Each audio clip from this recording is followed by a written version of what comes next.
Une réforme indispensable. Emmanuel Macron entre dans la bataille des retraites. Le chef de l'État, d'habitude à distance, a soutenu Elisabeth Borne hier soir. Changement de stratégie à l'aube d'une forte mobilisation attendue aujourd'hui, car le rejet est massif. 7 Français sur 10 opposés au texte du gouvernement. Dernier sondage IFOP pour le journal du dimanche. Et les autres, alors, ce matin, Europe 1 a choisi de donner la parole à ces Français favorables à la réforme et qu'on entend peu. Reportage de Clément Barguin.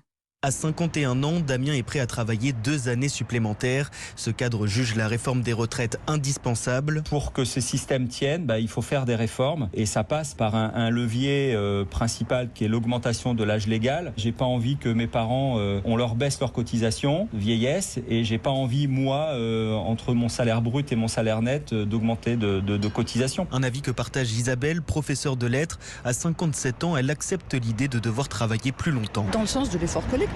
Oui. Ça fait presque 25 ans ou 30 ans qu'on nous dit que les caisses ne vont pas suffire à assurer les retraites de nos enfants. Et moi, ça m'embêterait quand même que mes enfants n'aient pas de retraite. Des générations futures soucieuses de leur avenir, comme Julien, 32 ans. Moi, en tant que commercial, ça ne me dérangerait pas de faire 2 ans de plus. Pour garder ce système, il faut peut-être faire des efforts de notre côté. Avec aussi une part de résignation, selon un sondage IFOP pour le journal du dimanche. 67% des Français estiment que la réforme sera appliquée. Clément Barguin, une réforme que le gouvernement veut appliquer avant l'été. Justement, d'ailleurs, une première étape a été franchie hier à l'Assemblée nationale. L'article 1er validé en commission des affaires sociales, celui sur la disparition des régimes spéciaux, dont ceux de la RATP en grève aujourd'hui. D'ailleurs, sur la plupart des lignes, les métros ne circuleront qu'aux heures de pointe. Côté SNCF, comptez 2 TER sur 10.